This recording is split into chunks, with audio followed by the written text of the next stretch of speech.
Maya Chen sat in the back corner of advanced xenobiology, her notebook open but barely touched.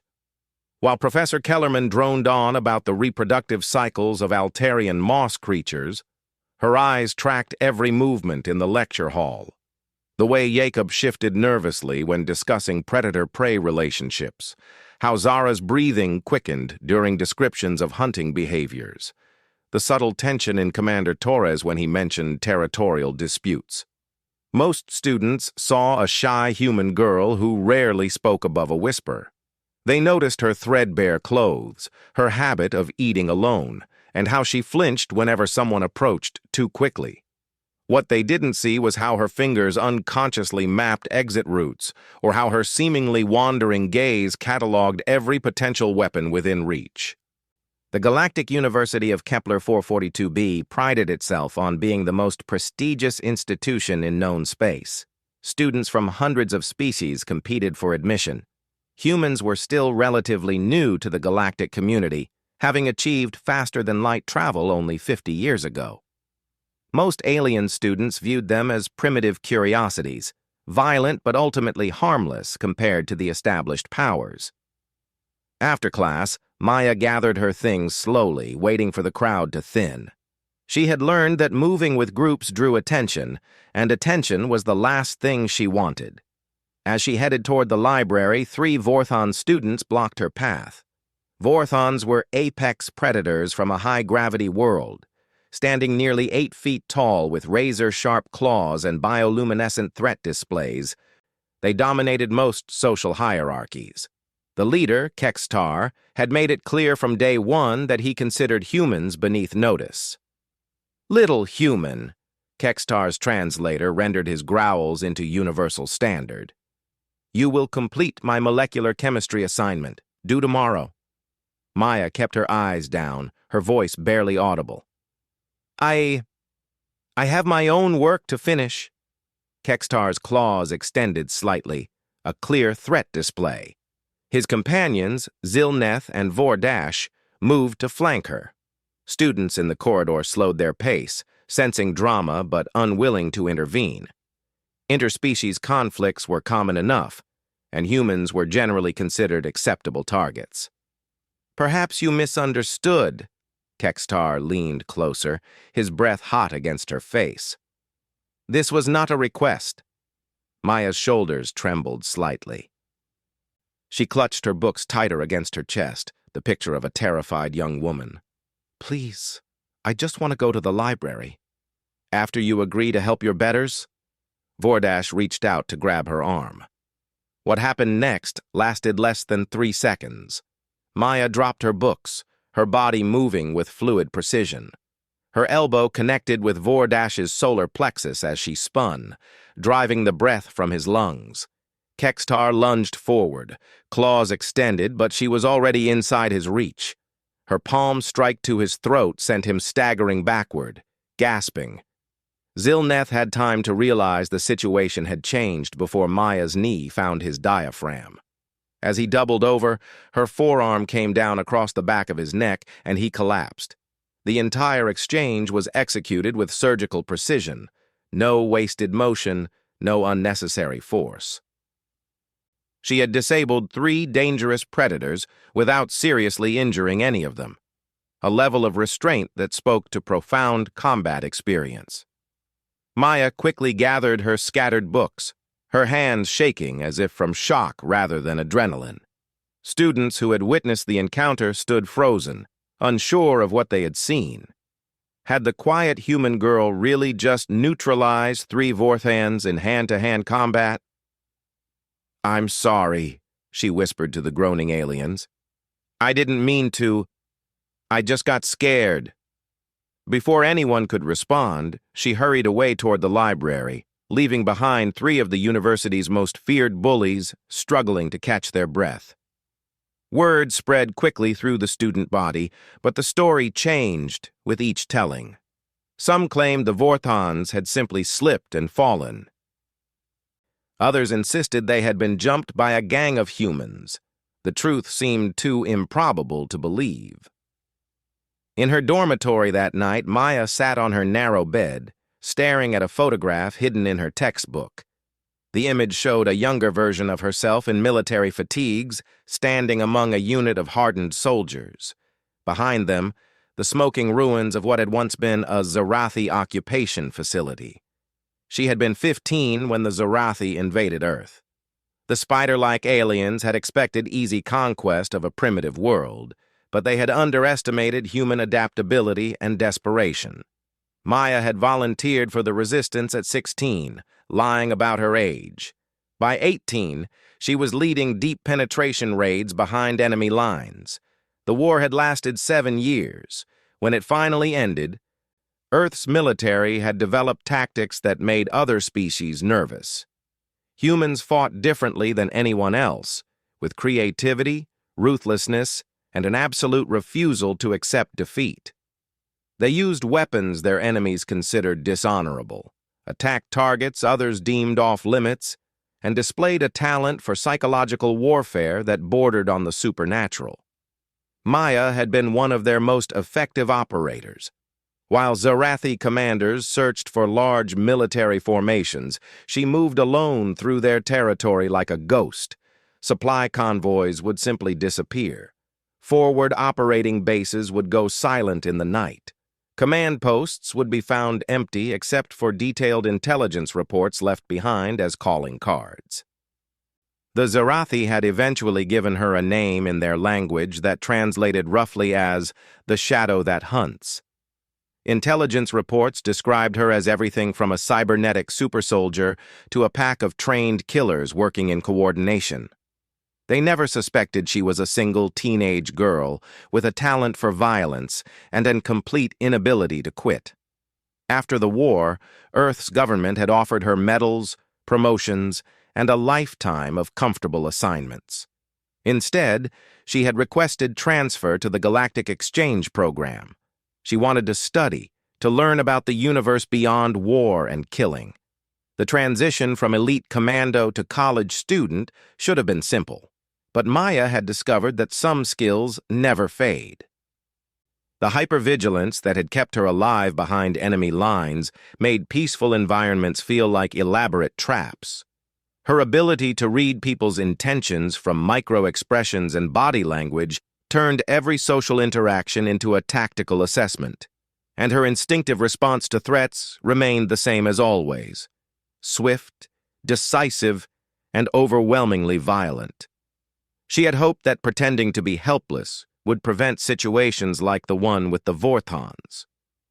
If everyone saw her as weak and harmless, maybe she could actually be weak and harmless. Maybe she could learn to be the person she might have been if the war had never happened.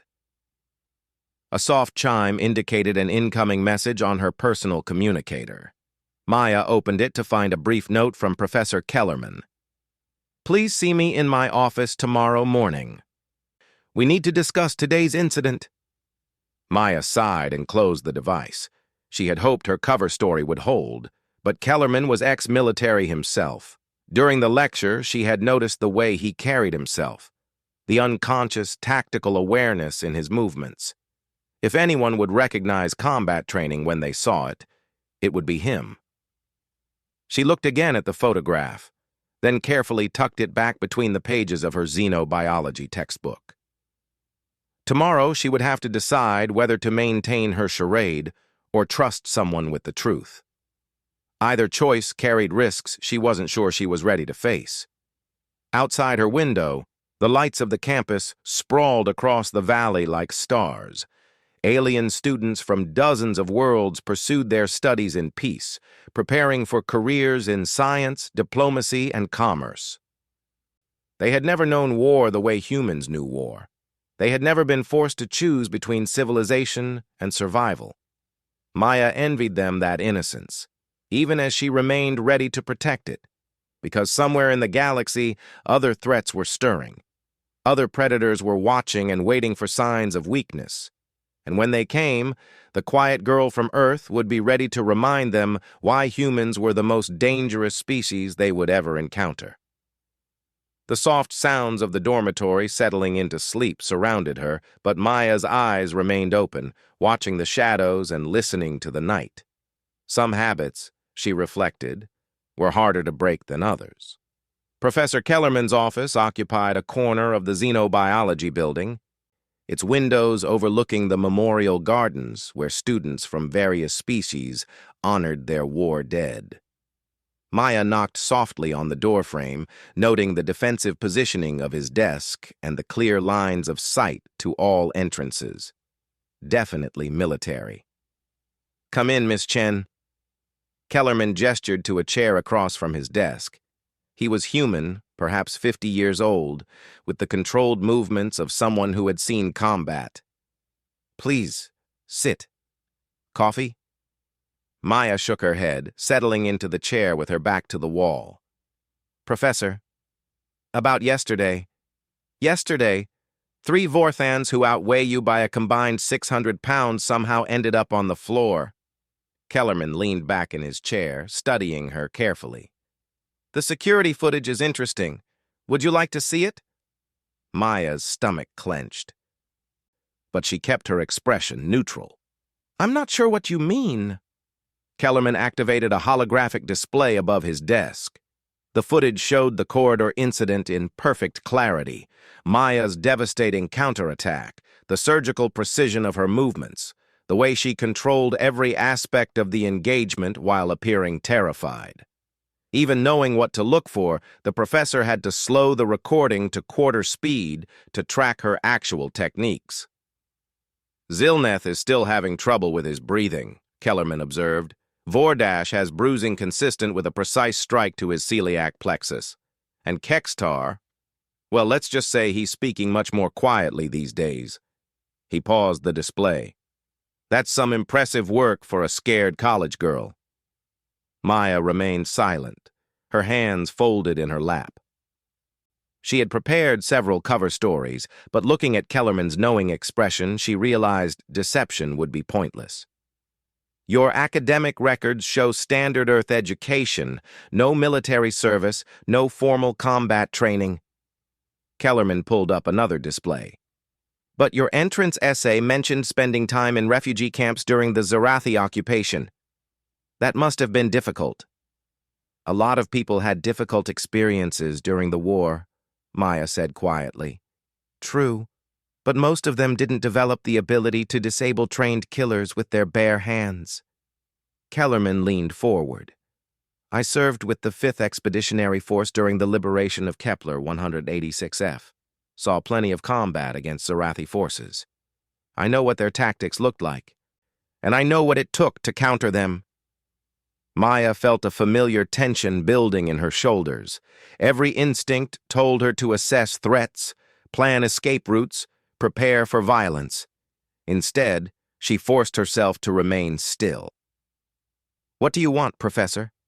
"The truth, for starters." Kellerman closed the displays and focused on her directly. "Maya Chen, age 22, from the North American Agricultural Zone. Parents listed as deceased, killed during the early stages of the Zarathi occupation. But there's something interesting about your identification records. They were issued posthumously and then reactivated 3 years later." Maya's carefully maintained composure cracked slightly. "How did you—" "Because I helped issue similar records for other deep-cover operatives who needed clean identities after the war." Kellerman's voice carried a note of respect. "The question is, which unit were you with? Given your age and skill set, I'd guess either the Nightfall Division or the Ghost Protocol program." The names hit Maya like physical blows. Both units were classified beyond top secret, their very existence denied by Earth's government. If Kellerman knew about them, his security clearance was far higher than any university professor should possess. "I studied agricultural science," Maya said weakly. "I just want to learn about alien crop cultivation techniques." Kellerman smiled sadly. "I'm sure you do. But wanting a peaceful life doesn't change what you are. Any more than my tenure here changes what I am." He stood and moved to the window, hands clasped behind his back. "Do you know why I teach xenobiology, Maya?" She didn't answer, but he continued anyway. Because understanding how alien species think, how they hunt, how they defend themselves, that knowledge might save human lives someday. The war with the Zarathi taught us that we're not the apex predators we thought we were. But it also taught us something else. He turned back to face her. When pushed to the brink, humans become something that even apex predators fear. Maya's carefully constructed persona was crumbling. She could feel the soldier underneath struggling to surface, drawn out by recognition and understanding. The war is over, Professor. Is it? Kellerman returned to his desk and activated another display. This one showed star charts with highlighted systems. Zarathi fleet movements in the Outer Rim, Vorthon territorial expansions, Krillian mining operations in neutral space. The hegemony grows stronger while the Galactic Council debates trade regulations. Maya studied the charts, her trained eye immediately recognizing the patterns. Staging areas, supply lines, probe attacks to test defenses. They're preparing for something. Several somethings, most likely. The galaxy's predator species see humanity's rapid advancement as a threat to their established order. Earth has developed too quickly, gained too much influence. There are factions that would prefer we were removed from the equation entirely. Maya felt cold certainty settling in her stomach. And you think they'll try to finish what the Zarathi started? I think they're already trying. Kellerman pulled up another file, casualty reports from human colonies in disputed territories. 17 settlements have gone silent in the past 6 months. The official explanation is equipment failures, natural disasters, communication breakdowns, but the pattern suggests coordinated attacks by forces using Zarathi infiltration tactics. Maya studied the data with professional interest, her academic pretenses finally falling away completely. The attack vectors, the timing, the systematic elimination of communication infrastructure, it all pointed to a carefully orchestrated campaign of extermination. "Why are you telling me this?" she asked. "Because Earth's military is still rebuilding from the last war.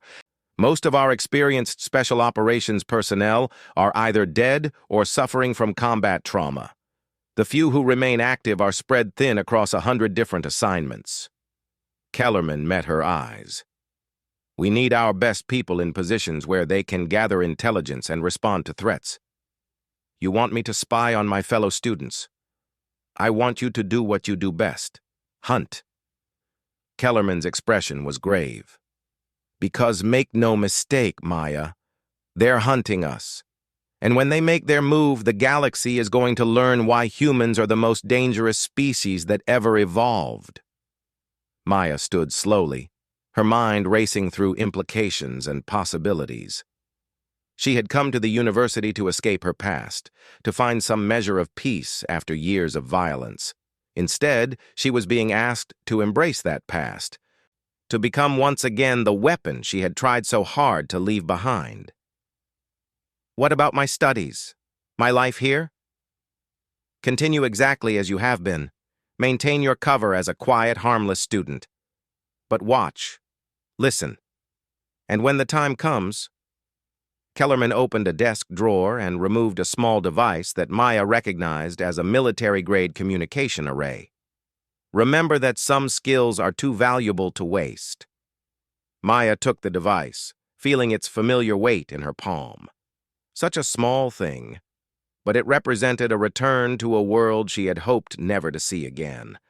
A world of shadows and violence, where trust was a luxury and peace was just another word for preparation time.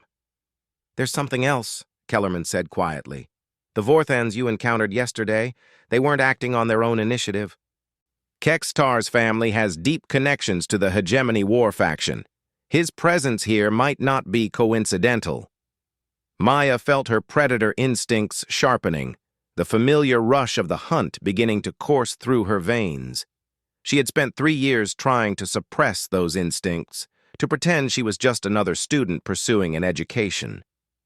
But if Kellerman was right, if the war was beginning again, then her pretense of weakness might be the perfect cover for gathering intelligence. "How many others are there?" she asked. "How many of us are in positions like this?" Kellerman's smile was grim. "Enough. Scattered across the galaxy in universities, research stations, diplomatic missions, commercial ventures, all of them maintaining cover identities, all of them waiting for activation." Maya nodded slowly, understanding the scope of the operation. Earth's government had learned from the Zerathi invasion. Instead of waiting for threats to develop, they were positioning assets to detect and counter them before they could mature. The quiet girl on campus was just one node in a vast network of human operatives. "What's my mission priority?" she asked, her voice taking on the clipped professionalism she had thought buried forever. "Integration and observation. Learn everything you can about non-human military capabilities, political structures, and cultural weaknesses. Build relationships that can be exploited later. And most importantly, identify potential threats before they become active." Maya tucked the communication device into her jacket pocket, feeling it settle against her ribs like a familiar companion. "And if I encounter active threats?"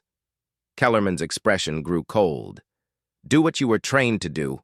Protect human interests by any means necessary." Maya left the professor's office with her mind churning.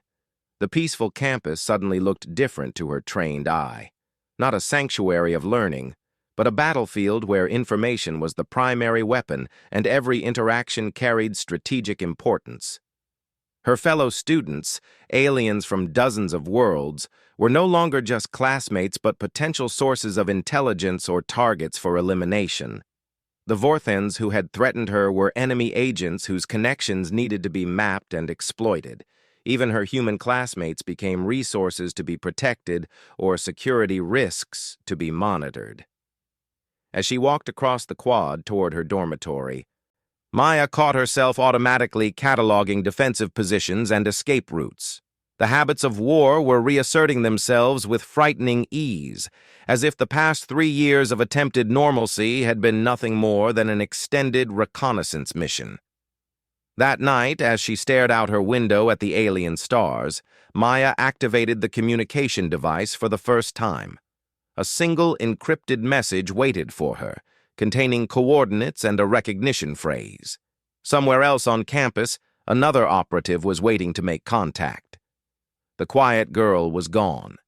In her place stood something far more dangerous. A hunter who had learned to hide in plain sight, ready to protect humanity from threats both known and undiscovered. The galaxy's predators had made a critical error in believing that humans could be easily eliminated.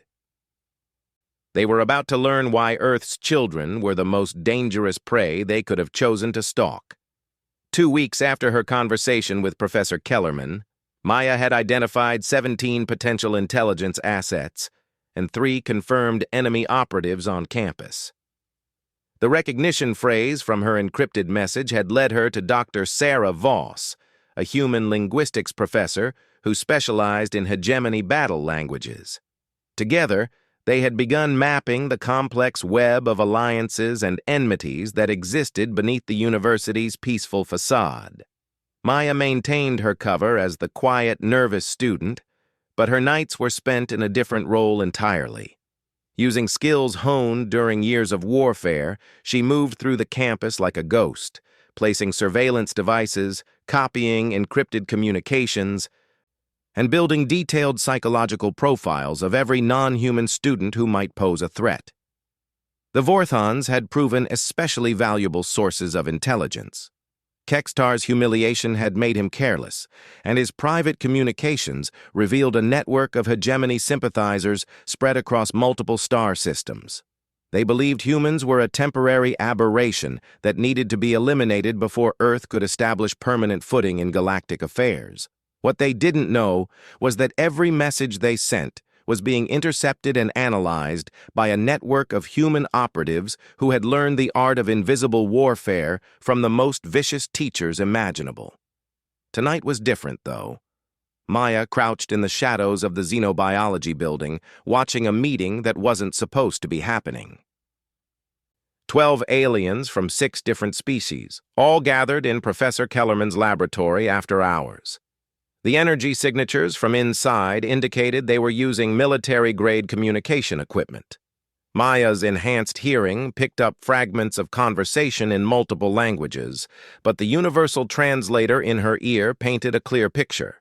They were discussing human elimination strategies, comparing notes on Earth's military capabilities, and planning coordinated strikes against human colonies in the Outer Rim.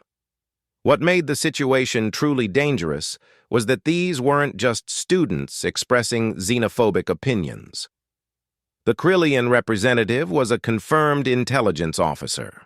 The Altarian delegation included 2 individuals with documented ties to military research programs.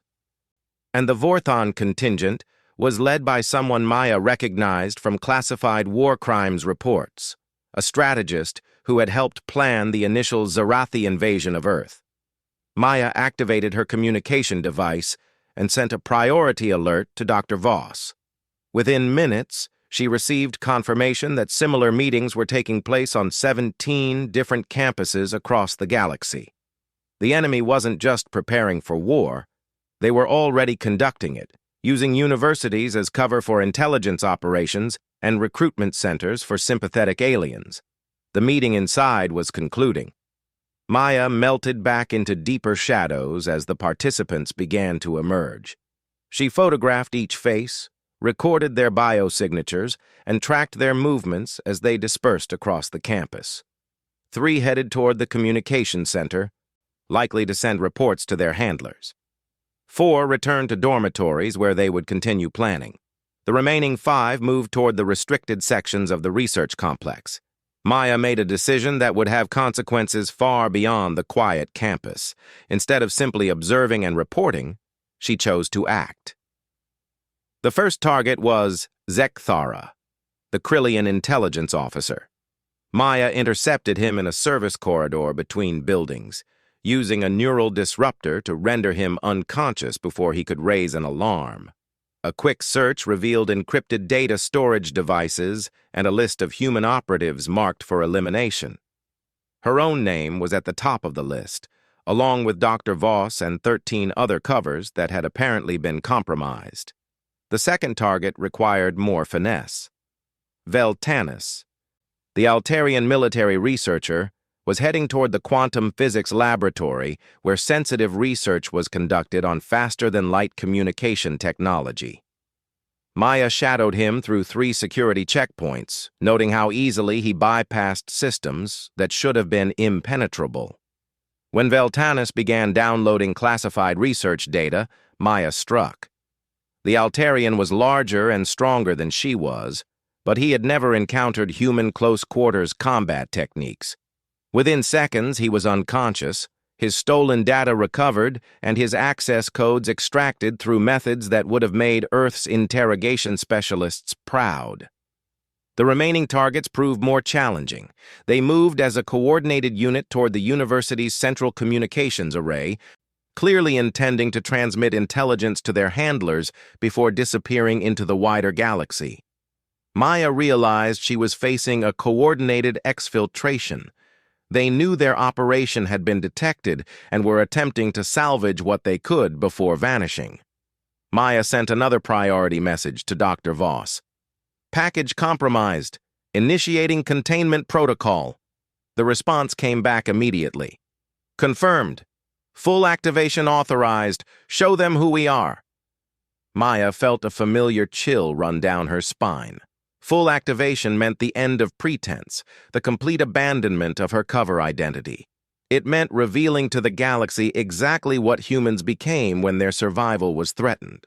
She activated dormant subroutines in her communication device, sending coded signals to human operatives across the campus. Within minutes, the university's communication systems experienced a series of apparently random failures. Transportation networks suffered mysterious glitches. Security systems began reporting false alarms throughout the facility. The enemy operatives found themselves cut off from external contact and trapped in an environment that was rapidly becoming hostile. Maya smiled grimly as she watched them attempt to adapt to changing circumstances. They were skilled intelligence professionals, but they had trained for conventional warfare against predictable opponents. They had never faced humans. Maya moved through the darkened campus like the predator she had always been, systematically dismantling the enemy network. She didn't kill. That would have created too many questions. Instead, she captured, interrogated, and extracted every piece of intelligence they possessed before rendering them unconscious and arranging for their discovery by campus security. By dawn, 12 alien operatives had been exposed as spies and saboteurs. Their hidden weapons were discovered, their encrypted communications revealed, and their plans for coordinated attacks on human colonies laid bare for galactic authorities to examine. The evidence was overwhelming and undeniable. But the real message wasn't in what had been discovered. It was in how quickly and efficiently the operation had been dismantled. The galaxy's intelligence services would study the events at the university and reach uncomfortable conclusions about human capabilities. They would realize that Earth's agents had penetrated their most secure networks, anticipated their strategies, and neutralized their operations with surgical precision. Maya stood in Professor Kellerman's office as news reports flooded in from across the galaxy. Similar operations had been exposed simultaneously on dozens of worlds. The coordinated nature of the revelations sent shockwaves through the galactic intelligence community. Earth hadn't just detected one conspiracy. They had detected all of them, monitored them for months, and then destroyed them in a single coordinated strike. "How many operatives do we actually have out there?" Maya asked. Kellerman smiled grimly. "Enough.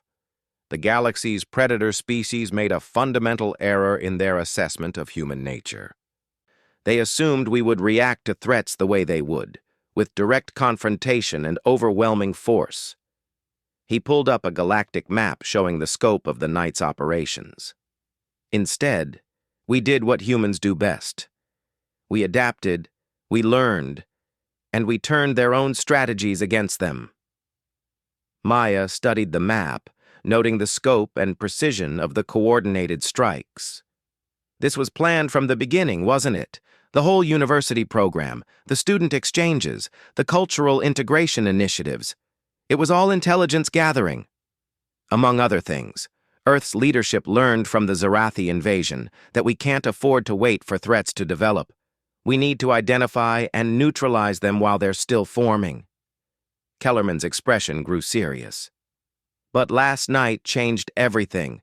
We've shown our hand, revealed capabilities that we've kept hidden for years. The galaxy now knows that humans are not the primitive species they believed us to be." Maya felt a mixture of pride and unease. The operation had been a complete success from a tactical standpoint, but the strategic implications were enormous. Earth had just announced to the galaxy that they possessed intelligence networks capable of penetrating any organization, monitoring any activity, and striking anywhere at will. "What happens now?" she asked. "Now we see how the galaxy reacts to the knowledge that the quiet species from Sol has become its most dangerous predator." Kellerman stood and moved to the window, where campus security was still processing the captured operatives. "Some species will seek accommodation with us. Others will try to eliminate the threat we represent.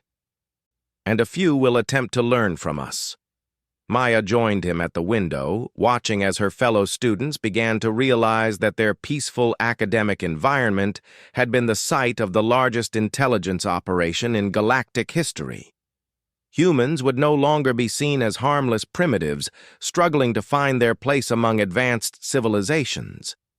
Instead, they would be recognized for what they truly were: apex predators who had learned to hunt in the spaces between certainties. "Will there be war?" Maya asked. "There's already war. It just hasn't been formally declared yet." Kellerman's voice carried the weight of hard experience. "The question is whether it will be fought openly or in the shadows. Either way, The galaxy is going to learn something that the Zarathi learned too late. Humans are most dangerous when they appear weakest.